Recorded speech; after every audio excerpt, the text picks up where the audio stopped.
Hello everyone and welcome again to psycho Uttarakhand बंदरों की free chapter wise series में आपका स्वागत है। ये इस सीरीज़ की 7th वीडियो है। इससे पहले की 6 वीडियो में हमने जो 9th की एनसीईआरटी है उसकी केमिस्ट्री कंप्लीट कर दी है और जो फूड वाला चैप्टर है, जो बंदरों के सिलेबस में फूड वाला चैप्टर है, उसे भी कंप्लीट कर दिया है। और अब हम 9th की जो फिजिक्स है उसको कंप्लीट कर रहे हैं। इसमें हमने 2 चैप्टर ऑलरेडी कर दिया हुआ है, यानी कि मोशन वाला चैप्टर है, जो इतना ये वाला पोर्शन है, जो ये मोशन वाला चैप्टर कर दिया है। और पिछली वीडियो में हमने फोर्स एंड न्यूटन्स लॉ भी कर दिया था। ठीक है, इस वाली वीडियो में इससे आगे हम करेंगे, यानी कि ग्रेविटेशन वाला चैप्टर करेंगे, ग्रेविटेशन। और ये जितना सब कुछ यहाँ पे जितने भी टॉपिक लिखे हुए हैं सबको कवर करेंगे। मैं आपको ये जो बंदरों का ऑफिशियल सिलेबस है उसके अकॉर्डिंग पढ़ा रहा हूँ।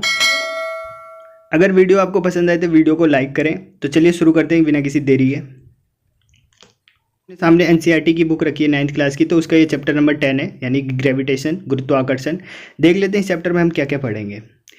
तो ग्रेविटेशन को जानेंगे। ग्रेविटेशन क्या होता है, ग्रेविटी क्या होता है, न्यूटन ने जो ग्रेविटेशन का नियम दिया था वो क्या होता है, बायंसी क्या होता है, बायंट फोर्स क्या होता है, ग्रेविटी एक्सेलरेशन क्या होता है, थ्रस्ट, प्रेशर, ठीक ये देखेंगे। स्मॉल जी कैपिटल जी में रिलेशन देखेंगे, ठीक है। ग्रेविटेशनल कांस्टेंट देखेंगे, ओके। और देखेंगे कि वेट और मास में डिफरेंस क्या होता है। तो ये सब इस चैप्टर में हम देखेंगे। तो चलिए शुरू करते हैं इस चैप्टर को। तो सबसे पहले देखते हैं कि ग्रेविटी क्या होता है, ठीक है, गुरुत्व क्या होता है। देखिए, जैसे हमने किसी पत्थर को ऊपर फेंका तो पत्थर क्या कुछ दूरी के तय करेगी, उसके बाद ज़मीन पे वापस आ जाएगी। ठीक है, ज़मीन पे वापस क्यों आई, ऊपर ही क्यों नहीं रहेगी, क्योंकि जो अर्थ है, ठीक है, अर्थ ने उसको एक फोर्स से अपनी तरफ अट्रैक्ट किया। ठीक है, अर्थ ने उसे अपनी फोर्स से उसे अट्रैक्ट किया। इसी को बोलते हैं ग्रेविटेशनल फोर्स। ठीक है, इसी को बोलते हैं ग्रेविटेशनल फोर्स। तो जिस फोर्स से अर्थ ने उस पत्थर को अपनी तरफ अट्रैक्ट किया उसी को बोलते हैं ग्रेविटी। ठीक है, कि ये है ग्रेविटी, मतलब ये पृथ्वी का क्षेत्र है, इसके अंदर कोई आएगा तो पृथ्वी अपनी तरफ उसे खींच लेगी। ये हो गया ग्रेविटी, यानी कि गुरुत्व। यानी कि वह बल, वह फोर्स जो किसी वस्तु को धरती के केंद्र, यानी आप देखिए जो ग्रेविटी वाला फोर्स होता है ये हमेशा जो अर्थ है ना उसके सेंटर की तरफ होता है। अगर ये सेंटर है तो जो ग्रेविटी हमेशा सेंटर की तरफ किसी भी ऑब्जेक्ट को खींचती है, तो वह पृथ्वी का गुरुत्वाकर्षण बल कहलाता है। ठीक है, ग्रेविटेशनल फोर्स कहलाता है। यानी वह बल जो वस्तु को धरती के केंद्र की तरफ, सेंटर की तरफ खींचता है, वो क्या होता है, पृथ्वी का ग्रेविटेशनल फोर्स होता है, यानी कि गुरुत्वाकर्षण बल होता है। ठीक है, ठीक है। तो ये हुआ ग्रेविटी और ग्रेविटेशनल फोर्स, यानी कि जिस फोर्स से पृथ्वी किसी वस्तु को अपनी तरफ खींच रही है उसे बोलेंगे ग्रेविटी। और ये जो फोर्स होता है, ये फोर्स किधर होता है, सेंटर की तरफ, अर्थ के जो सेंटर की ओर होता है, अर्थ का सेंटर उसमें होता है। तो ये हो गया। ठीक है, अब आगे देखते हैं कि न्यूटन ने कौन सा नियम दिया था ग्रेविटी से रिलेटेड। न्यूटन का गुरुत्वाकर्षण का नियम, यानी कि न्यूटन्स लॉ ऑफ ग्रेविटेशन। ठीक है, तो न्यूटन ने 1687 में, ठीक है, 1687 में ग्रेविटेशन का नियम दिया। ठीक है, इसमें इन्होंने बताया कि ब्रह्मांड में प्रत्येक वस्तु एक दूसरे को एक बल से आकर्षित करती है। ठीक है, ब्रह्मांड में जितनी भी वस्तुएं हैं, जितने भी ऑब्जेक्ट हैं, एक दूसरे को एक फोर्स से अट्रैक्ट करती है एक दूसरे को। ठीक है, जैसे कि ये एक ए है ऑब्जेक्ट और ये है बी ऑब्जेक्ट, तो ये एक दूसरे को, ये इसको अट्रैक्ट करेगी, ये इसको अट्रैक्ट करेगी। ठीक है, एक फोर्स से। और जो ये फोर्स होगा इसका मान उन दो वस्तुओं के मास के प्रोडक्ट के क्या होगा, डायरेक्टली प्रोपोर्शनल होगा। ठीक है, जो इस फोर्स का मान होगा वो इन दोनों के मास के प्रोडक्ट का डायरेक्टली प्रोपोर्शनल होगा। और इन दोनों के बीच की दूरी, यानी अगर इन दोनों के बीच की दूरी r माने तो इन दोनों के बीच की दूरी, जो ये फोर्स होगा, इन दोनों के बीच की दूरी के स्क्वायर के इनडायरेक्टली प्रोपोर्शनल होगा। मैंने बोला कि एफ जो उनके जो द्रव्यमान है उनके प्रोडक्ट के, यानी उनके द्रव्यमान के गुणनफल के समानुपाती है, और उनके बीच की दूरी के स्क्वायर के इनडायरेक्टली प्रोपोर्शनल है। ठीक है, अब इन दोनों नियम को मिला देंगे, यानी पहला वाला और दूसरे वाले को मिला देंगे तो क्या बन जाएगा, F is directly m1 into m2/r²। ये हो गया। अब मैंने आपको बताया कि जब प्रोपोर्शनल हटाते हैं, प्रोपोर्शनल का साइन हटाते हैं और इक्वल टू लगाते हैं तो उसके साथ एक कांस्टेंट आता है। तो यहाँ पे कांस्टेंट क्या है, g। तो ये क्या बन गया, f is equal to g m1 into m2/r²। ठीक है, जहाँ पे m1 क्या है, एक ऑब्जेक्ट का मास है, दूसरे ऑब्जेक्ट का मास है m2, और उन दोनों के बीच की दूरी क्या है, r है। तो जो फोर्स लगेगा, यानी अट्रैक्शन फोर्स लगेगा, वो इतना होगा। ठीक है, इसे आपको याद रखना है। ठीक, अब देखिए जो g है यहाँ पे कैपिटल G, इसको बोलते हैं यूनिवर्सल कांस्टेंट। ठीक है, यूनिवर्सल ग्रेविटी कांस्टेंट बोलते हैं, सार्वत्रिक गुरुत्वाकर्षण नियतांक बोलते हैं। ठीक है, और ये क्या है, एक अदिश है। अदिश यानी कि स्केलर क्वांटिटी है, जो g है, g की बात कर रहा हूँ मैं, कैपिटल G की बात। और अगर इसके मात्रक की बात करें यानी यूनिट निकाल की बात करते हैं, यूनिट कैसे निकलेगा, देखिए जी को यहीं रखते हैं, बाकी सब उधर बेचते हैं, यानी जी यहाँ रखा तो इसको यहाँ भेज देंगे, इसको यहाँ चल जाएगा, एफ के साथ चल जाएगा, आर स्क्वायर हो जाएगा ये, ठीक है, बाय m1 इंटू m2 हो जाएगा, ठीक है। एफ का क्या होता है न्यूटन, आर स्क्वायर क्या हो गया metre square, newton metre square, और नीचे आ गया 2 kg हो जाएंगे, यानी 2 मास है तो kg स्क्वायर, तो इसका आ गया न्यूटन मीटर स्क्वायर पर kg स्क्वायर, ठीक है, ये हो गया। अब जी की वैल्यू कितनी थी 6.67 इंटू 10⁻11 न्यूटन मीटर स्क्वायर पर kg स्क्वायर, ये याद रखना है आपको डायरेक्ट, जी की वैल्यू कितनी थी 6.67 इंटू 10⁻11 न्यूटन मीटर स्क्वायर पर kg स्क्वायर, ठीक। और ये कैलकुलेट किसने किया था, तो हेनरी कैवेंडिश नाम के वैज्ञानिक थे, हेनरी कैवेंडिश, इन्होंने इस वैल्यू को कैलकुलेट किया था, ठीक है, सुग्राही तुला का उपयोग करके। अब कुछ वैल्यू है जो आपको रटनी पड़ेगी, इसमें कुछ याद करने का तो होता नहीं, इसे रटना ही पड़ेगा। जैसे कि पृथ्वी का जो द्रव्यमान होता है, यानी पृथ्वी का मास कितना होता है 6 इंटू 10⁻24 kg, ठीक है। मून का कितना होता है 7.4 इंटू 10⁻22 kg, ओके। और इसकी रेडियस कितनी, मून की रेडियस होती है 1.7 इंटू 10⁶ मीटर, ठीक है, ये मून की रेडियस होगी, ओके। इन दोनों के बीच की दूरी कितनी, ये किसी एग्जाम में पूछा गया क्वेश्चन है कि दोनों के बीच की दूरी कितनी होती है, तो दोनों के बीच की दूरी 3.84 इंटू 10⁵ किलोमीटर, ठीक है, ये हो गया। और रेडियस बात करें, अर्थ की रेडियस होती है 6.4 इंटू 10⁶ मीटर, ठीक है, तो ये आपको याद रखना है। अब देखते हैं आगे। अब आगे है कि न्यूटन के गति का तीसरा नियम, यानी न्यूटन का तीसरा नियम और गुरुत्वाकर्षण के नियम में संबंध, और ग्रेविटेशनल का नियम है उसमें क्या रिलेशन है, देखते हैं। दोनों नियम न्यूटन ने दिया है, तो देखते हैं दोनों में क्या रिलेशन है।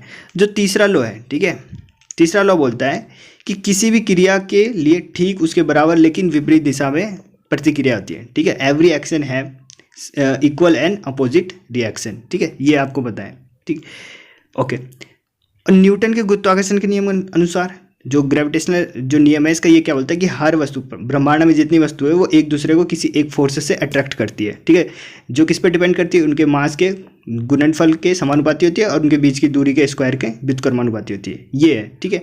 अब देखिए न्यूटन के गति के तीसरे नियम के अनुसार अगर पत्थर द्वारा पृथ्वी की ओर अपनी ओर खींचा जाना चाहिए, यानी अगर हमने पत्थर को ऊपर फेंका तो पृथ्वी ने उसको अपनी तरफ खींच लिया, ठीक है, यानी पृथ्वी ने अट्रैक्शन फोर्स लगाया पत्थर की तरफ, तो इसका मतलब होगा तीसरे नियम के अनुसार कि पत्थर को भी खींचना चाहिए था पृथ्वी को, ठीक है। तो इसमें यही है कि हाँ, कि वास्तव में पत्थर भी पृथ्वी को खींचता है, रियल में ऐसा ही होता है कि पत्थर भी पृथ्वी की तरफ एक अट्रैक्शन फोर्स लगाता है, ठीक। लेकिन आपको पता है कि F=m में होता है, यानी कि जो फोर्स होता है वो मास पे डिपेंड कर रहा है, तो पत्थर का मास इतना कम होता है कि ये जो फोर्स होता है ये बहुत ही कम होता है, इतना कम फोर्स होता है कि कुछ पता ही नहीं चलता, क्योंकि मास कम है। अगर मास कुछ ज़्यादा ही होता, ठीक है, जैसे पृथ्वी से कोई भारी ग्रह वो अगर पृथ्वी को खींचे अपने ग्रेविटेशनल फोर्स से, तो पृथ्वी को आराम से खींच लेगा, क्योंकि उसका जो मास होगा उस टाइम पृथ्वी से ज़्यादा होगा, ठीक है। तो समझ गए आप ये, ठीक है, आगे चलते हैं। अब देखते हैं कि महत्व क्या है, ग्रेविटेशन फोर्स का महत्व क्या है, देखते हैं। तो हमें पृथ्वी पर बांधे रखता है, ठीक है, वरना हम उड़ जाते हैं पृथ्वी से, ओके। पृथ्वी के चारों ओर चंद्रमा की गति, यानी चंद्रमा को भी बांधे रखता है पृथ्वी अपने ग्रेविटेशनल फोर्स से, ठीक है। और देखिए सूर्य के चारों ओर ग्रह की गति, यानी सूर्य भी तो बांध के रख रखा है उसने ग्रह को, ठीक है, तो सूर्य भी लगा रहा है ग्रेविटेशनल फोर्स, ठीक है। और देखिए चंद्रमा और सूर्य के कारण ज्वार भाटा आप समझते हैं, टाइड्स आती है जो समुद्रों में, ठीक है, टाइड्स एनर्जी फॉर्म होती है, यानी कि जो चंद्रमा है अपनी ग्रेविटी से जो समुद्र का पानी है पृथ्वी पे उसको ऊपर उठा देता है, ठीक है, इसी को बोलते हैं ज्वार, टाइड्स, ठीक है, ये हो गया। और एक चीज़ और यहाँ पे आपको ऐड करना है कि जो हमारा एटमॉस्फेयर अपना जो वायुमंडल है, ठीक है, वायुमंडल को किसने होल्ड करके रखा हुआ है, इसी ग्रेविटी ने, ठीक है, पृथ्वी की ग्रेविटी ने होल्ड करके रख रखा है, नहीं तो ये उड़ जाता वायुमंडल, ठीक है। तो ये सब इंपॉर्टेंस है इसका, ठीक है। अब नेक्स्ट देखते हैं मुक्त पतन, यानी कि फ्रीली फॉलिंग बॉडी, ठीक है। मुक्त पतन, फ्रीली फॉलिंग बॉडी क्या होता है कि जब हमने किसी वस्तु को ऊपर फेंका, यानी किसी पत्थर को ऊपर फेंका, तो कुछ दूरी तय करेगी, उसके बाद वो अपने आप नीचे गिरने लग जाएगी, किसके अधीन होके, जो पृथ्वी का गुरुत्वाकर्षण बल है, ग्रेविटेशनल फोर्स है, उसके अधीन होके नीचे गिरने लग जाएगी। तो इस पर कोई भी वेलोसिटी नहीं लगी है हमारे तरफ से, ना ही उस जो वस्तु है उसने जनरेट की कोई वेलोसिटी। ये किसके वजह से हुआ, पृथ्वी के गुरुत्व के कारण, ठीक है। ये किसके कारण हुआ, ग्रेविटी के कारण। तो जो ग्रेविटी के कारण वो ऊपर फेंका हमने और नीचे आ गया, ठीक है, इसी को बोलते हैं फ्रीली फॉलिंग बॉडी, ठीक है, यानी ग्रेविटी के कारण कोई वस्तु पृथ्वी की ओर अट्रैक्ट हो रही है, ठीक है, तो इसी को बोलेंगे फ्रीली फॉलिंग बॉडी या फिर मुक्त पतन। ठीक, अब आगे देखिए, जो मुक्त पतन होता है फ्री फॉलिंग बॉडी में क्या होता है, वस्तु के वेग की दिशा में कोई परिवर्तन नहीं होता, यानी कि जो वेलोसिटी की डायरेक्शन है उसमें कोई चेंज नहीं होगा, नीचे की तरफ ही होगा, ठीक है, डायरेक्शन में चेंज नहीं होगा, क्योंकि वो हमेशा पृथ्वी की तरफ रहती है। और पृथ्वी किस तरफ रहेगी आप बताइए, सेंटर की तरफ, पृथ्वी के सेंटर की तरफ रहती है, ठीक है, पृथ्वी के सेंटर की तरफ रहेगी। लेकिन वस्तु के वेग के परिमाण यानी मैग्नीट्यूड में परिवर्तन होता रहता है, उसके डायरेक्शन में कोई चेंज नहीं होता जो इसकी वेलोसिटी, लेकिन जो उसका परिमाण होता है वो क्या होता है, बढ़ता रहता होगा, ठीक है, एक्सेलरेट होता है। इसलिए अभी देखेंगे फ्रीली फॉलिंग बॉडी के कारण क्या होगा, एक्सेलरेशन आएगा, ठीक है, तो वो एक्सेलरेट होने लग जाता है, बढ़ता रहता है उसका वेग और एक्सेलरेट होता है। पृथ्वी के गुरुत्व बल के कारण वस्तु के वेग में परिवर्तन या गुरुत्व त्वरण कहलाता है, ठीक है, जो उसका जो वेग है, वेलोसिटी है, उसमें जो परिवर्तन हुआ, यानी जैसे 5 था फिर नीचे और आया 10, 15 मीटर पर सेकंड, 20 मीटर पर सेकंड, बढ़ रहा है, एक्सेलरेट हो रहा है ना, तो इसको क्या बोलेंगे, एक्सेलरेशन। और कौन सा एक्सेलरेशन बोलेंगे इसे, ग्रेविटेशनल एक्सेलरेशन बोलेंगे इसे, ठीक है, ग्रेविटेशनल एक्सेलरेशन बोलेंगे। इसे जी से प्रदर्शित करते हैं, स्मॉल जी से, ठीक है, यहाँ कैपिटल जी लिख दिया गया है, स्मॉल जी से प्रदर्शित करते हैं। और इसका मात्रक क्या होता है, जो त्वरण का होता है, यानी जो एक्सेलरेशन का मात्रक होता है, यानी मीटर पर सेकेंड स्क्वायर, ठीक है। तो फ्रीली फॉलिंग बॉडी में क्या होता है, एक्सेलरेशन होता है। कौन सा एक्सेलरेशन होता है, ग्रेविटेशनल एक्सेलरेशन, यानी कि जी, गुरुत्व त्वरण होता है, ठीक है। गुरुत्व त्वरण को अभी आगे डिस्कस करते हैं अच्छे से। तो देखिए गुरुत्व त्वरण क्या होता है, ठीक है, गुरुत्व त्वरण पृथ्वी पर उसका मान, यानी कि एक्सेलरेशन ड्यू टू ग्रेविटी। देखिए अभी हमने देखा कि स्वतंत्र रूप से कोई वस्तु गिर रही है, यानी उस पर कोई दबाव नहीं है, वो अपने आप मर्जी से गिर रही है।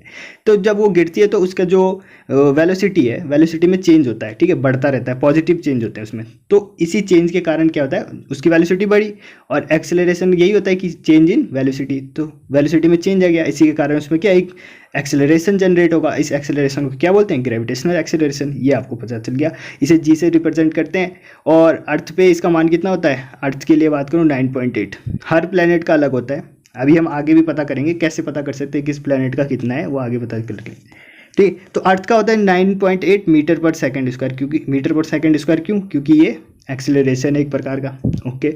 आप देखिए, और ये कैसी है, एक वेक्टर क्वांटिटी है।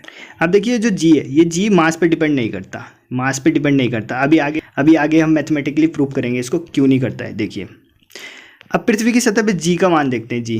तो देखिए हमने एक ये फॉर्मूला अभी देखा था, F is equal to capital G, M क्या था, प्लेनेट का मास, अपन छोटा क्या हो गया, ये ऑब्जेक्ट का मास बाय आर स्क्वायर, उन दोनों के बीच की दूरी, ठीक है, ये देखा था हमने अभी, ठीक है। तो यहाँ पे एम ही क्या है, पृथ्वी का मास है, ठीक है, या अर्थ का, एम क्या है, ऑब्जेक्ट का मास है, ठीक है। यहाँ पे पृथ्वी की रेडियस बोले या फिर दोनों के बीच की दूरी, दोनों देखिए यहाँ पे अगर कोई वस्तु यहाँ पे है तो यहाँ से इसकी दूरी क्या होगी, रेडियस ही तो होगी, पृथ्वी के सेंटर से लेके यहाँ तक की दूरी रेडियस ही हुई, या तो इन दोनों के बीच की दूरी बोलेंगे इसे, या फिर रेडियस बोलेंगे, ओके।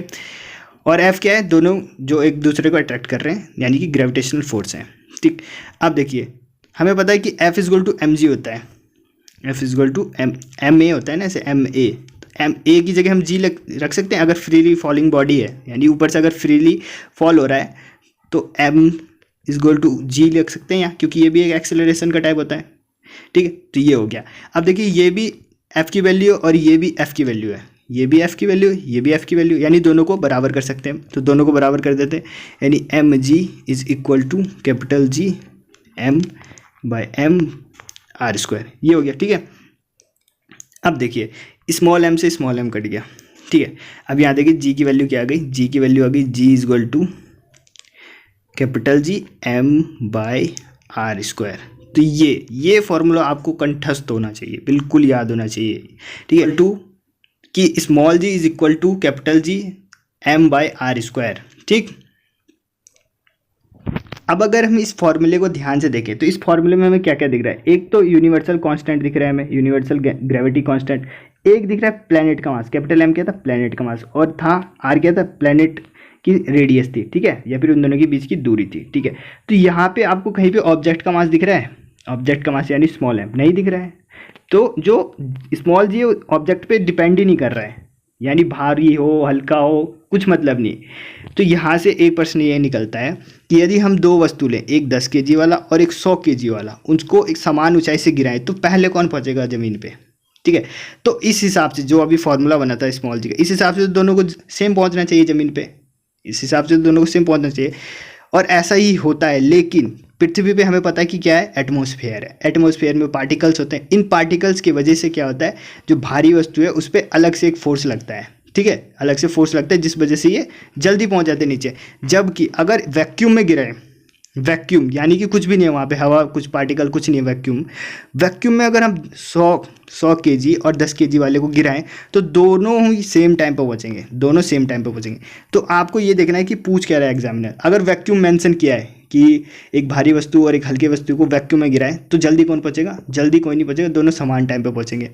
और वहीं अगर कुछ भी ना बोला, वैक्यूम वैक्यूम नहीं बोला, तो भारी वाली वस्तु पहले पहुँच जाएगी, ठीक है, आपको ये ध्यान रखना है। ओके, आगे चलते हैं अब आगे देखिए ये फॉर्मूला आपको याद रखना है, ठीक है, ये फॉर्मूला तो याद रखना है आपको। आगे देखते हैं कि स्मॉल जी और कैपिटल जी में क्या होता है, डिफरेंस क्या होता है। रिलेशन तो आप समझ गए, रिलेशन होता है small G equal to capital G planet का मास बाय रेडियस उसकी, ये है इसका रिलेशन। रिलेशन पूछे तो रिलेशन ये मिलेगा, ठीक है। अब डिफरेंस देखते हैं दोनों में डिफरेंस क्या है, स्मॉल जी और कैपिटल जी में। तो देखिए स्मॉल जी क्या है, स्मॉल जी क्या है, एक एक्सेलरेशन है, एक त्वरण है, और जबकि कैपिटल जी क्या है, एक कांस्टेंट है, ठीक है, एक यूनिवर्सल कांस्टेंट है, जिसका मान पूरे यूनिवर्स में कहीं भी चल जाए, ब्रह्मांड में किसी भी प्लेनेट पे, कोई सी भी जगह, वहाँ पे इसकी वैल्यू इतनी ही रहेगी, 6.67 इंटू 10⁻11 न्यूटन मीटर स्क्वायर पर केजी स्क्वायर, इतना ही होगा, ठीक है। और जो स्मॉल जी है, स्मॉल जी क्या है, त्वरण है, यानी कि एक्सेलरेशन है, इसका मान डिपेंड करता है प्लेनेट के ऊपर, प्लेनेट के मास पे डिपेंड करता है और प्लेनेट की रेडियस पे डिपेंड करता है।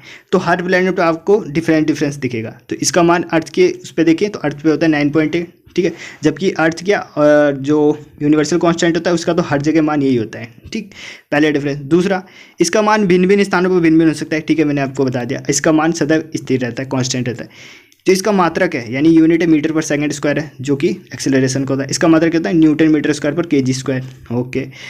और एक्सेलरेशन क्या है, एक सदिश है, यानी कि वेक्टर, और ये क्या है, अदिश है, क्योंकि इसमें कोई दिशा नहीं होती, ठीक, ये हो गया। अब आगे देखते हैं, आगे एक छोटा सा न्यूमेरिकल और बहुत आसान है। देखिए कि 150 ग्राम और 500 ग्राम के पत्थर एक मीनार की चोटी से गिराए जाते हैं, तो कौन सा पत्थर पृथ्वी पर पहले पहुंचेगा, ठीक है। अब यहाँ पे देखिए वैक्यूम की बात नहीं की गई है, अगर वैक्यूम की बात की गई होती तब तो दोनों सेम टाइम पे पहुँचते, दोनों सेम टाइम पे पहुँचते, पर यहाँ वैक्यूम की कोई बात नहीं की गई है। तो यहाँ पे जो भारी वाला होगा, यानी जो 500 वाला है, 500 ग्राम वाला, वो जल्दी पहुँचेगा, ठीक है, जो 500 वाला है वो जल्दी पहुँचेगा। क्यों, क्योंकि आपको पता है जो स्मॉल जी है वो ऑब्जेक्ट के मास पे डिपेंड नहीं कर रहा है, ठीक है, ऑब्जेक्ट के मास पे डिपेंड नहीं कर रहा है, पर जो ऑब्जेक्ट है, ऑब्जेक्ट किससे कर रहा है, जो एटमॉस्फेयर में जितने पार्टिकल्स हैं ना उस पर डिपेंड कर रहा है। तो उस पार्टिकल्स की वजह से जिसका मास ज़्यादा होता है वो जल्दी गिरता है, ठीक है। आगे देखते हैं इसको, आगे अभी अच्छे से समझ जाएंगे उसको। एक एग्जाम्पल और लेते हैं हम, इससे आपको पता चल जाएगा जो एटमॉस्फेयर है वो कैसे प्रभावित कर रहा है। देखिए एक पंख लेते हैं, एक पंख और एक कील लेते हैं, ठीक है, एक कील, ओके, इन दोनों को सेम हाइट से गिराया, ठीक है, मीडियम में, तो क्या करेगा, ये जो कील है पहले पहुंच जाएगी और पंख देर में पहुंचेगी। ऐसे क्यों, देखिए एक फैक्टर यहाँ पे ये है कि जो पंख है इसका जो सरफेस एरिया है ये ज़्यादा है, सरफेस एरिया ज़्यादा है, और एयर के जो पार्टिकल्स हैं तो इस जो सरफेस एरिया है ऊपर की साइड एक फोर्स लगाएंगे इस पर, ठीक है, ऊपर की साइड, जैसे यहाँ ये है पार्टिकल्स है, जब ये नीचे गिरेगा तो ये भी तो ऊपर की साइड एक फोर्स लगाएंगे ना, opposite and equal and opposite, ठीक। तो इस वजह से क्या होगा कि इसकी स्पीड हो जाएगी कम, क्योंकि इसकी जो सरफेस एरिया ज़्यादा है और इसकी सरफेस एरिया क्या है, कम, इसका सरफेस एरिया कम है, तो ये क्या होगा, जल्दी पहुंच जाएगा, एक फैक्टर ये हो गया। तो इसी प्रकार जो हमारा एटमॉस्फेयर है वो प्रभावित करता है इसको, तो इसी वजह से जो भारी चीज़ें नीचे गिर जाती है, जबकि वैक्यूम में ऐसा कुछ होता ही नहीं, फैक्टर कोई पार्टिकल वार्टिकल नहीं होता, कोई भी वहाँ पे कुछ ऐसा कुछ फैक्टर नहीं होता, इसलिए जो वहाँ पे दोनों वस्तुएं, जो भारी और हल्की वस्तुएं, दोनों एक साथ नीचे गिरती है, ठीक है। तो समझ गए आप। अब नेक्स्ट चलते हैं आगे। आगे देखते हैं द्रव्यमान और भार, यानी कि मास और वेट। मास और वेट क्या होता है, देखिए पहले द्रव्यमान को समझते हैं। मास क्या होता है, किसी वस्तु में निहित पदार्थ का परिमाण द्रव्यमान कहता है, यानी कि कोई पदार्थ है, पदार्थ ए, ये पदार्थ में कितना पार्टिकल से मिलकर बना है, कितने पार्टिकल से मिलकर बना है, पदार्थ किसी पार्टिकल से तो मिलकर बना है, अणु परमाणु से, तो कितना पार्टिकल है उसमें, कितनी मात्रा है उसकी, उसका परिमाण, उसका मैग्नीट्यूड है ये, ठीक है, उसका मैग्नीट्यूड है ये, उसका परिमाण, उसको बोलेंगे मास, ठीक है। उस पदार्थ में उसकी कितनी मात्रा है, ठीक है, कितनी मात्रा है उसी को बोलेंगे, कितनी मात्रा है मतलब उसका परिमाण कितना है, उस मैग्नीट्यूड कितना है। यानी कि मान लेते हैं कि जैसे 10 kg होता है ना, इसका मात्रक होता है kg, तो 10 kg एक कोई पदार्थ है, यानी उसमें 10 kg वो है उसके पदार्थ की मात्रा है, वो मात्रा एक प्रकार का एक मैग्नीट्यूड हो गया ये, ठीक है।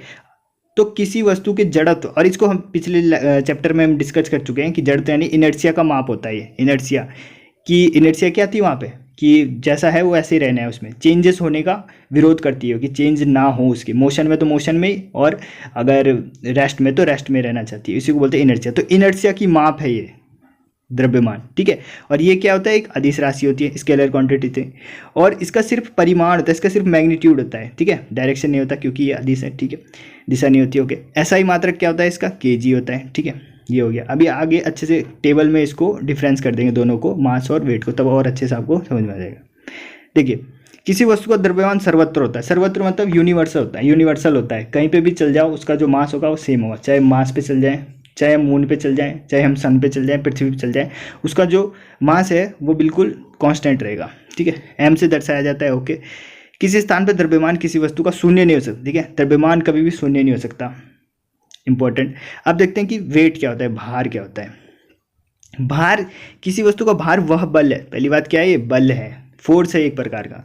वेट क्या है, एक प्रकार का फोर्स है जिससे पृथ्वी से अपनी ओर आकर्षित करती है, एक प्रकार का फोर्स है जिस फोर्स से पृथ्वी उसे अपनी ओर आकर्षित करती है, यानी अगर उसमें वेट नहीं होगा तो पृथ्वी उसे आकर्षित नहीं कर पाएगी, इसी वेट के कारण पृथ्वी उसे अपनी तरफ आकर्षित करती है, ठीक है। यानी अगर किसी पदार्थ में वेट नहीं होगा, यानी जीरो वेट हो गया उसका, तो उसे पृथ्वी अपनी तरफ आकर्षित नहीं करेगी, ठीक है। ओके, और हम जानते हैं कि जो W होता है यानी वेट इजल टू क्या होता है, mg होता है, वेट इजल टू mg, ठीक है। mg जहाँ पे g क्या है, ग्रेविटी, एक्सेलरेशन, m क्या होता है, मास होता है, ठीक। ये एक प्रकार का फोर्स है, और फोर्स का मात्रक क्या होता है, न्यूटन, तो इसका मात्रक क्या होता है, न्यूटन, ऐसा ही यूनिट, ठीक है। अब देखते हैं 1 किलो भार यानी कि 1 किलो वेट।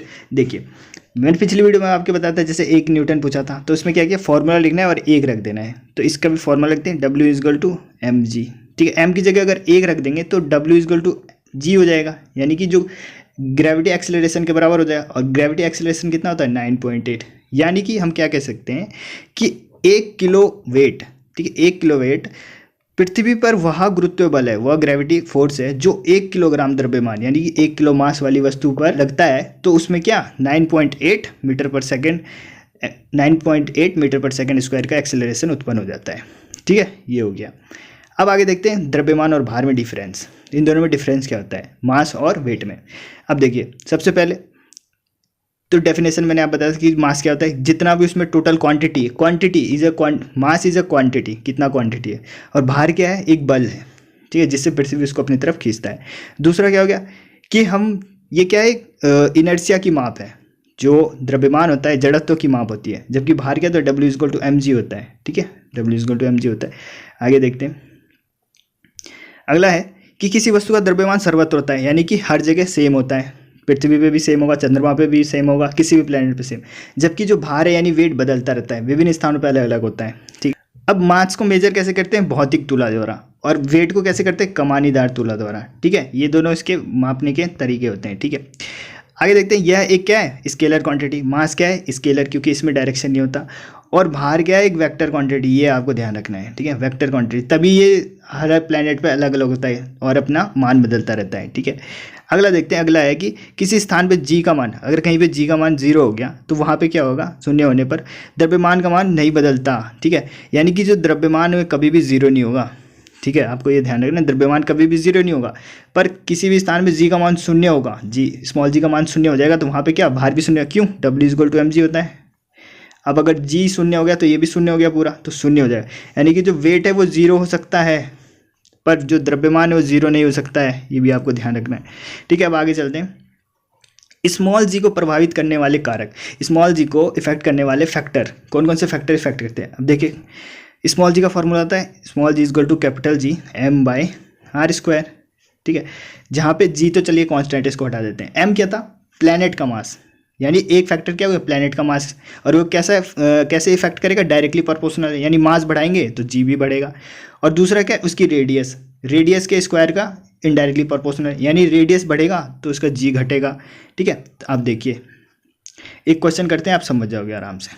जैसे पृथ्वी के केंद्र से, ठीक है, 12,800 किलोमीटर की दूरी पर गुरुत्व त्वरण का मान ज्ञात कीजिए, ठीक है। देखिए, पृथ्वी पर देखें तो पृथ्वी पे कितना होता है, G equal to G m/r², R square, ये होता है। और इसकी वैल्यू कितनी है 9.8 मीटर पर सेकेंड, इतना होता है। ठीक है, चलिए अब बोला जा रहा है कि पृथ्वी के केंद्र से इतना दूर, यानी कि आर जो रेडियस है ये दे दिया, इतना दूर है, इतना और बढ़ा दिया गया। ठीक है, तो देखिए पृथ्वी की रेडियस कितनी होती है, अभी अब मैंने बोला था आपको याद करना पड़ेगा, 6400 किलोमीटर, ये किलोमीटर में है। ठीक है, किलोमीटर में इतनी होती है। और अगर यहाँ पे देखें, ठीक है, तो ये इसका डबल कर रखा है। ठीक है, ये डबल कर रखा है ना, ये 6400 का डबल हो गया, ये कितना हो गया 12800। ठीक है, ये हो गया। तो अब देखिए डबल कर दिया, यानी कि अभी मैंने आपको बताया जी क्या था, कैपिटल जी m/r स्क्वायर। अब अगर हम इसको डबल कर रहे हैं, ठीक है, इस सब को भूल जाइए क्योंकि यहाँ पे आर की बात हो रही है सिर्फ। ठीक, तो इसको हमने डबल किया, इसको डबल करेंगे तो ये स्क्वायर हो जाएगा, इसका हो जाएगा 4r हो जाएगा। और इसमें इनडायरेक्टली प्रोपोर्शनल है, यानी कि क्या हो जाएगा g इज इक्वल टू, नया g क्या हो जाएगा 1/4r स्क्वायर। यानी क्या हो गया, चार गुना कम हो गया उल्टा। यानी अगर हमने इसको डबल किया, रेडियस को डबल किया, तो ये 4 गुना कम हो गया। ठीक है, तो इसका आंसर क्या हो गया, 4 गुना कम हो जाएगा। यानी जो नया जी होगा वो पहले वाले जी का 1/4 होगा। ठीक है, पहले वाले जी का 1/4 होगा, 4 गुना कम हो जाएगा। ठीक है, ये हो गया। ऐसे भी कर सकते हैं आप। आगे देखते हैं, आगे है नेक्स्ट कि चंद्रमा पर किसी वस्तु का भार उसके पृथ्वी के भार का 1/6 होता है। यहाँ पे भार की बात हो रही है, वेट की, मास की नहीं। ठीक है, यानी चंद्रमा पे जो मास वेट होता है वो 1/6 होता है पृथ्वी पर। ऐसा क्यों होता है, इसको देखते हैं, को कैसे मैथमेटिकली प्रूव करेंगे। ठीक है, ओके, देखिए पृथ्वी पे अगर हम देखें ग्रेविटेशनल फोर्स क्या होगा, एफ ई मतलब कि पृथ्वी पे, अर्थ पे। ठीक है, तो ये होगा जी एम ई मतलब पृथ्वी का जो वेट है वो, पृथ्वी का जो मास है वो, और एम ऑब्जेक्ट का मास, पृथ्वी की रेडियस। ठीक है, ये हो गया। ओके, आगे देखते हैं चंद्रमा पे, देखते हैं ग्रेविटेशनल फोर्स एफ एम। ठीक है, जी तो जी रहेगा, एम कर दिया हमने। ठीक है, एम और स्मॉल एम, ये हो गया मून का मास हो गया। ठीक है, अपॉन स्मॉल एम। ठीक है, और आर एम का स्क्वायर, यानी कि जो मून है उसकी रेडियस का स्क्वायर। ठीक है, अब क्या करते हैं, दोनों को डिवाइड कर देते हैं, यानी जो एफ एम है उसमें एफ ई से डिवाइड कर दिया हमने। ठीक है, तो ये हो गया, इसे डिवाइड कर दिया, इसको जब पलटेंगे तो ये जो डिवाइड का साइन है इंटू में चेंज हो गया। ठीक है, इंटू में चेंज हो गया, ये देखिए। तो अब क्या हुआ, जी से जी कट गया। ठीक है, स्मॉल एम से स्मॉल एम कट गया। ओके, अब क्या बचा, एम बाय, ठीक है, एम बचा, यानी कि जो ये है चंद्रमा का जो मास है ये बचा, और पृथ्वी का मास बचा। ठीक है, पृथ्वी की रेडियस बची और चंद्रमा की रेडियस बची। ठीक है, अब देखिए, या तो आपको याद हो सब जो मैंने अभी शुरू में बताया कि पृथ्वी का द्रव्यमान होता है 6 × 10⁻24 kg, और चंद्रमा का भी बताया मैंने आपको 7.4 × 10⁻22 kg। या तो ऐसे याद करो, या फिर डायरेक्ट याद करो कि चंद्रमा से पृथ्वी का द्रव्यमान लगभग 10 गुना है। ठीक है, यानी पृथ्वी का द्रव्यमान 10 बोल रहा हूँ मैं, 100 गुना है। ठीक है, 100 गुना है। ओके, और रेडियस की बात करें, रेडियस भी मैंने आपको लिखवा दिया है कि पृथ्वी की रेडियस कितनी होती है 6400 किलोमीटर। ठीक है, और वहीं पे चंद्रमा की कितनी होती है 1.7 मीटर में होती थी, 10⁻6 इतनी मीटर होती थी।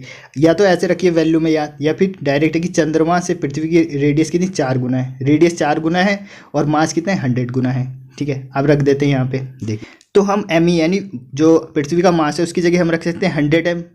ठीक है, 100 mm, यानी मून के मास 100 मून के मास के बराबर होगा, ये रख सकते हैं। और आर ई की जगह यानी पृथ्वी की जो रेडियस उसकी जगह रख सकते हैं हम 4rm। ठीक है, ये रख सकते हैं। तो इन वैल्यू को इस वाले में रखेंगे तो ये आ जाएगा, देखिए ये आ गया। अब देखिए क्या होगा, m से m कट जाएगा और r से r कट जाएगा। ठीक है, ये कट गया। ओके, अब आगे देखिए क्या आएगा, आगे ये आ गया आपके पास 16/100 ये आएगा। इसको जब सॉल्व करेंगे 1/6 आ जाएगा। और यही हमें प्रूफ करना था कि जो मून पे जो वेट होता है वो पृथ्वी के वेट से 1/6 होता है, पृथ्वी के वेट से 1/6 होता है। ठीक है, यानी कि F M is equal to 1/6 F E, ये होता है। ठीक है, तो आप समझ गए ये क्यों होता है। ओके, अब आगे चलते हैं। अब आगे देखते हैं कि थ्रस्ट और प्रेशर क्या होता है। ठीक है, थ्रस्ट, तो सबसे पहले देखते हैं थ्रस्ट क्या होता है। तो थ्रस्ट किसी वस्तु पर लंबवत, देखिए परपेंडिकुलर बिल्कुल जो फोर्स लगेगा ना उसे बोलेंगे थ्रस्ट। जैसे कि रॉकेट होता है, रॉकेट ऐसे उड़ता है बिल्कुल सीधा हो। ठीक है, यानी ये अगर सरफेस है, ये सरफेस है, तो ये बिल्कुल 90 डिग्री का कोण बनाते हुए उड़ेगा, तो इसे बोलेंगे थ्रस्ट। यानी लंबवत लगने वाला बल होता है थ्रस्ट, बिल्कुल परपेंडिकुलर जो बल लग रहा है वो थ्रस्ट होगा। ठीक है, तो ये भी एक बल है, इसका मात्रक भी क्या होगा न्यूटन। ओके, एक होता है दाब यानी कि प्रेशर। प्रेशर क्या होता है F/A, प्रेशर होता है F बाय ए, यानी कि एकांक क्षेत्रफल पे लगने वाला, अगर क्षेत्रफल को यूनिट करते तो एकांक क्षेत्रफल पे लगने वाला फोर्स को क्या बोलेंगे, प्रेशर। ठीक है, और प्रेशर की यूनिट की बात करें तो P is equal to F by A है, F बाई ए है, F बाई ए है तो यहाँ से निकाल लेते हैं। फोर्स की क्या होती है, न्यूटन, और एरिया क्या होता है, मीटर स्क्वायर, तो न्यूटन पर मीटर स्क्वायर, एक तो ये हो गया। और क्या होता है इसका, पास्कल होता है, पास्कल। ठीक है, ये सारे यूनिट होते हैं दाब के। ठीक है, ये देखिए ऐसा यूनिट क्या होता है, पास्कल। ठीक है, और अगर फॉर्मूला यूनिट निकालें यहाँ से तो क्या निकले, न्यूटन पर मीटर स्क्वायर। ठीक है, ये हो गया दाब और क्या हो गया, थ्रस्ट। अब देखते हैं प्रेशर को और डिटेल में चलते हैं, एप्लीकेशंस देखते हैं। ठीक है, एप्लीकेशन देखने से पहले आपको प्रेशर में देखना चाहिए कि इस पर किस किस फैक्टर का प्रभाव पड़ता है। यानी कि देखिए प्रेशर होता है P equal to F by A, तो दो चीज़ का प्रभाव पड़ रहा है इस पर, एक तो फोर्स का और एक एरिया का। अगर, और ये देखिए प्रेशर क्या है, इसके डायरेक्टली प्रोपोर्शनल है फोर्स के, और इनडायरेक्टली प्रोपोर्शनल किसके, एरिया के। यानी कि फोर्स बढ़ेगा तो प्रेशर बढ़ेगा, और एरिया घटेगा तब बढ़ेगा प्रेशर। ठीक है, तो इसका हम उपयोग ले सकते हैं। देखिए उपयोग कैसे ले सकते हैं, कि ऊंचे भवनों के आधार की नींव चौड़े बनाए जाते हैं। जो भवन ऊंचे ऊंचे होते हैं उसके नीचे से चौड़े बनाए जाते हैं। चौड़े क्यों, एरिया अगर ज़्यादा होगा तो उस पर प्रेशर क्या होगा, कम होगा।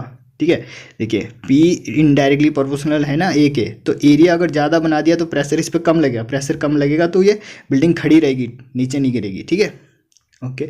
और देखते हैं, सबसे बेस्ट एग्जांपल इसका ये है कि जैसे जो स्कूल बैग के स्ट्रैप्स होते हैं ना, स्ट्रैप उसको चौड़े बनाए जाते हैं, चौड़े बनाए जाते हैं ताकि जो बच्चे हैं उस पर जो प्रेशर है उनके कंधों पे कम पड़े। अगर ये चौड़े होंगे, स्ट्रैप उसके चौड़े होंगे तो क्या होगा, जो प्रेशर कम पड़ेगा कंधों पे, है ना, इनडायरेक्टली प्रोपोर्शनल है, इसलिए उसके स्ट्रैप बैग को चौड़े बनाने चाहिए। ठीक है, ये हो गया, ओके। और आगे चलते हैं, अब आते हैं आगे, और एक चीज़ और, एक एग्जांपल और देखिए, एक होता है तेज चाकू, तेज चाकू। ठीक है, तेज चाकू से आसानी से कोई भी चीज़ कट जाती है। क्यों कट जाती है, क्योंकि देखिए चाकू में बहुत ज़्यादा धार होता है। धार मतलब कि एरिया जो उसका बहुत कम होता है।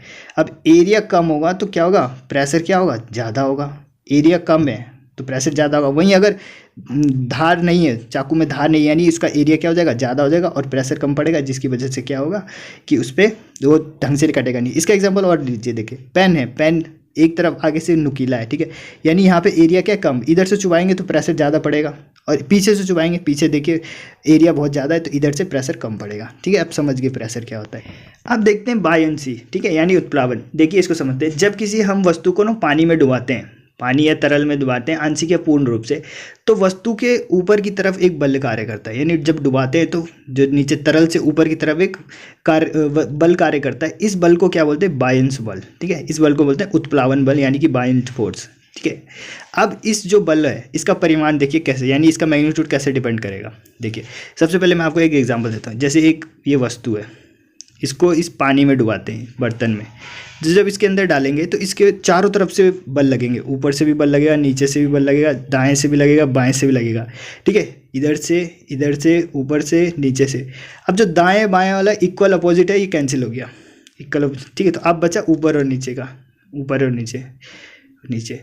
ऊपर से कौन सा लग रहा है, W is equal to mg, W is equal to mg लग रहा है। ठीक है, और नीचे से क्या लग रहा है, ये लग रहा है बायंट फोर्स, ये है बायंट फोर्स नीचे से जो लग रहा है। ठीक है, अब देखिए अगर ये mg ऊपर वाला बल ज़्यादा होगा, यानी ऊपर वाला W ये mg ज़्यादा होगा तो ये क्या, वो वस्तु डूब जाएगी, है ना। ये देखिए यहाँ पे ये लिखा हुआ है, वस्तु पर लगने वाला गुरुत्व बल यानी W इजक्वल टू mg, ऊपर वाला बल ज़्यादा होगा किससे, उत्प्लावन बल से, नीचे वाले बल से, तो उसे डुबा देगी। ठीक है, वस्तु डूब जाएगी। और अगर वस्तु पे लगने वाला गुरुत्व बल उत्प्लावन बल से कम है, यानी ऊपर से जो बल लग रहा है नीचे वाले से कम है, तो क्या होगा, वस्तु तैरते रहेगी। ठीक है, ये ध्यान रखना है आपका। ठीक है, बायंट फोर्स समझ गए, और कॉज ऑफ बायंसी समझ गए आपकी। दाएं बाएं से, दाएं बाएं वाला तो अपोजिट होते हैं और इक्वल होते हैं, इसलिए कैंसिल हो जाते हैं। अब अगर ऊपर वाला ज़्यादा होगा तो वस्तु डूब जाएगी, और नीचे वाला अगर ज़्यादा होगा तो वस्तु तैरती रहेगी। ये समझ गए। ठीक है, अब देखते हैं बायंट फोर्स किस पे डिपेंड करता है। बायंट फोर्स यानी उत्प्लावन बल किस किस पे डिपेंड करता है, तो ये करता है वॉल्यूम ऑफ लिक्विड।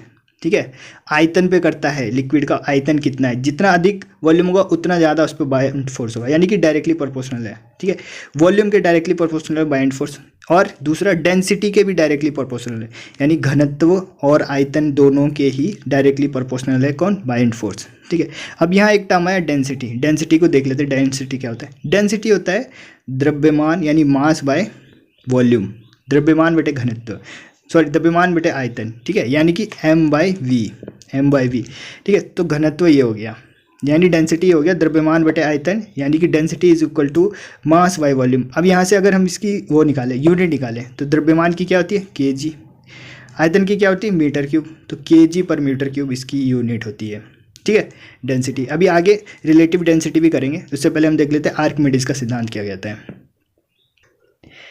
अब देखते हैं आर्किमिडीज का प्रिंसिपल, ठीक है। आर्किमिडीज ने तो देखिए, जब किसी वस्तु को हम किसी तरल में पूर्णतः या आंशिक रूप से डुबोते हैं तो ऊपर की तरफ एक बल लगता है, कि कौन सा बल लगता है, बाइंड फोर्स लगता है, ठीक है।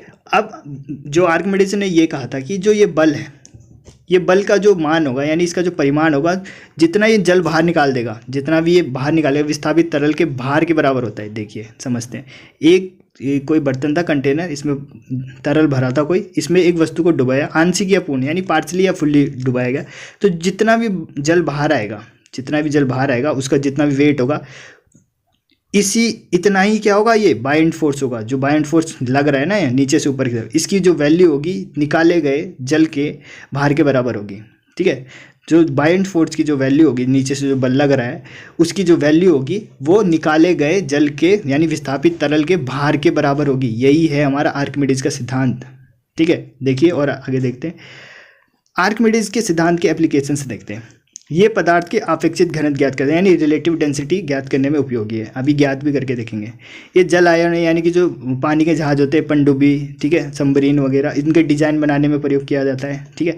दुग्धमापी यानी कि लैक्टोमीटर, अब ये दो चीज़ है यहाँ पे, लैक्टोमीटर और हाइड्रोमीटर, ठीक है। दुग्धमापी यानी दुग्ध की शुद्धता, यानी मिल्क की प्योरिटी किससे मापते हैं, लैक्टोमीटर से। और एक होता है हमारा हाइड्रोमीटर डेंसिटी ऑफ लिक्विड, ये डेंसिटी को मेजर करता है, यानी घनत्व को ये करता है। इसमें भी क्या आर्किमिडीज के प्रिंसिपल का उपयोग होता है, ठीक है। अब आगे देखते हैं, ठीक है। हमारा टर्म बच गया रिलेटिव डेंसिटी यानी कि अपेक्षित घनत्व। अब इसे देख लेते हैं। अपेक्षित यानी कि रिलेटिव डेंसिटी क्या होता है, पदार्थ का घनत्व, यानी जो पदार्थ कोई उसका घनत्व, उसका डेंसिटी बाय पानी का घनत्व, यानी किसी भी पदार्थ का घनत्व, density of matter any matter by density of water, इसी को बोलेंगे अपेक्षित घनत्व। अब आके अपेक्षित घनत्व का मात्रक पूछूं तो क्या हुआ, कुछ भी नहीं हुआ। क्यों? क्योंकि ऊपर भी डेंसिटी है, नीचे भी डेंसिटी है, डेंसिटी कट जाएगा तो कुछ भी नहीं आएगा मात्रक, ठीक है। अभी इसको आपको निकाल के बताता हूँ। और पानी का जो घनत्व होता है कितना होता है, ये होता है 1 ग्राम पर सेंटीमीटर क्यूब, ये तो क्या ग्राम में। और केजी पर मीटर क्यूब में देखें तो 10⁻³ kg पर मीटर क्यूब, ये दोनों आपको याद होने चाहिए, ठीक है। अब देखिए न्यूमेरिकल करते हैं इस पे बेस्ड। सोने का अपेक्षित घनत्व इतना है, यानी जो गोल्ड है उसका जो रिलेटिव डेंसिटी है इतना है। ये क्वेश्चन आपने किया होगा अगर आप मेरी वीडियो को डेली देखते हो तो। 9.3 है। जल का अपेक्षित घनत्व, और जल का घनत्व इतना है, ठीक है, जल का घनत्व इतना है। तब सोने का घनत्व बताइए, ओके। रिलेटिव डेंसिटी दे रखा हमें, रिलेटिव डेंसिटी इसको कैसे करते हैं, हमें अभी फॉर्मूला देगा कि अपेक्षित करने रिलेटिव डेंसिटी का फॉर्मूला होता है कि जो पदार्थ है उसका डेंसिटी अपॉन जल का घनत्व। तो इसमें अपेक्षित घनत्व दे रखा है हमें, रिलेटिव डेंसिटी दे रखा है 19.3, और ये निकालना है ऊपर वाला, और ये भी पता है हमें 10⁻³ kg पर मीटर क्यूब, ठीक है। इसको इधर भेज दिया, जब इसको इधर भेज दिया तो ये आ गया हमारा आंसर, ठीक है। इजी क्वेश्चन है, ठीक है, ओके। अब इस क्वेश्चन को आप खुद से सॉल्व करोगे, ठीक है, देखना है कि आपको आता है कि नहीं आता है, ठीक है। 10.4 है जो, सेम ऐसे ही होगा क्वेश्चन, ठीक। आगे देखते हैं। और एक चीज़ और मैं आपको बताना भूल गया, जैसे आप न्यूमेरिकल करोगे तो रिलेटिव डेंसिटी अगर वाटर की डेंसिटी से, वाटर की डेंसिटी नहीं 1 ग्राम पर सेंटीमीटर क्यूब, इससे अगर ज़्यादा आया, यानी 2 आया, 1.2 भी आया, कुछ भी इससे ज़्यादा आया तो वो वस्तु डूब जाएगी, पानी में डूब जाएगी। अगर इससे कम आया यानी कि 0.1 या इससे भी कम आया तो इसका मतलब वो वस्तु तैरेगी पानी पे। तो इसका ध्यान रखना है आपसे। क्वेश्चन पूछा जा सकता है कि रिलेटिव डेंसिटी इतना है तो क्या ये पानी पे तैरेगी या डूबेगी। तो अगर 1 से ज़्यादा है, 1 ग्राम पर सेंटीमीटर क्यूब, यानी पानी की डेंसिटी से ज़्यादा है तो ये डूब जाएगी, और इससे कम है तो ये तैरेगी, ठीक है। आगे चलते हैं। अब हम देख लेते हैं MCQ क्वेश्चन अपने, ठीक है। पहला क्वेश्चन है कि एक गुब्बारे में 200 ग्राम पानी भरा है, जल में डुबोने पर इसका भार क्या होगा। देखिए 200 ग्राम से कम होगा, 200 ग्राम के बराबर होगा, 0 होगा या ज़्यादा होगा। तो देखिए जब इसको डुबाएंगे तो नीचे से एक फोर्स लगेगा ना, बाइंड फोर्स, तो इसके बल को क्या कर देगा, वो वेट को क्या कर देगा, कम कर देगा। तो 200 से तो कम हो ही जाएगा, ठीक है। और कितना कम होगा, जितना ये पानी बाहर निकालेगा उतना कम हो जाएगा, ठीक। अगला देखते हैं। आर्किमिडीज का सिद्धांत मान्य है, ठीक है, केवल लिक्विड में, दोनों में, केवल गैस में, या इनमें से कोई नहीं। तो आर्किमिडीज का सिद्धांत किस में वैलिड है, दोनों में, ठीक है, दोनों में वैलिड है। नेक्स्ट है कि आपेक्ष घनत्व यानी रिलेटिव डेंसिटी का मात्रक क्या होता है। रिलेटिव डेंसिटी का मात्रक क्या होता है, कुछ भी नहीं होता है। ठीक, ठोस वस्तु का अपेक्ष रिलेटिव डेंसिटी 0.6 है। ठीक है, 0.6। तो क्या होगा, पानी पे तैरेगा। तो मैंने आपको बोला था 1 से अगर कम है तो तैरेगा, तो हाँ ये पानी पे तैरेगा। नेक्स्ट क्वेश्चन देख लेते हैं। नेक्स्ट क्वेश्चन है कि इनमें से किस परिस्थिति में किसी मनुष्य द्वारा जमीन पर सबसे कम दाब पड़ेगा। सबसे कम दाब कब पड़ेगा, देखिए P = F/A था ना, तो सबसे कम दाब तब पड़ेगा जब एरिया सबसे कम होगा, यानी जब बैठा होगा या जब एक पैर पर खड़ा होगा, दोनों पैर पर खड़ा होगा, जमीन पर लेटा होगा। जब बैठा होगा, सॉरी जब एक पैर पर खड़ा होगा, ठीक है, एक पैर पर खड़ा होगा तो एरिया क्या होगा, सबसे कम होगा। उस टाइम सबसे कम होगा, यानी कि फोर्स प्रेशर सबसे ज़्यादा होगा। ठीक, आगे देखते हैं। यदि किसी वस्तु का पृथ्वी पर द्रव्यमान m है तो इस वस्तु का चंद्रमा पे कितना होगा, इसका 6 होगा, यानी m/6 हो जाएगा। और ये गलत हो जाएगा आपका आंसर। क्यों, क्योंकि ये द्रव्यमान पूछ रहा है। ठीक है, वेट थोड़ी ना पूछ रहा है, m ही होगा। ठीक है, नेक्स्ट क्वेश्चन देखते हैं। नेक्स्ट है कि एक ग्रह जिसका द्रव्यमान एवं त्रिज्या दोनों पृथ्वी के द्रव्यमान एवं त्रिज्या से आधी हो तो उस ग्रह की सतह पर गुरुत्व त्वरण क्या होगा, यदि पृथ्वी की सतह पर गुरुत्व त्वरण का मान इतना है। ठीक है, तो ये आप कैलकुलेट करें, ये मैंने आपको बता रखा है कैसे करना है, और इस टाइप का क्वेश्चन शायद करवा भी रखा है मैंने, तो इसे आप स्वयं से करें।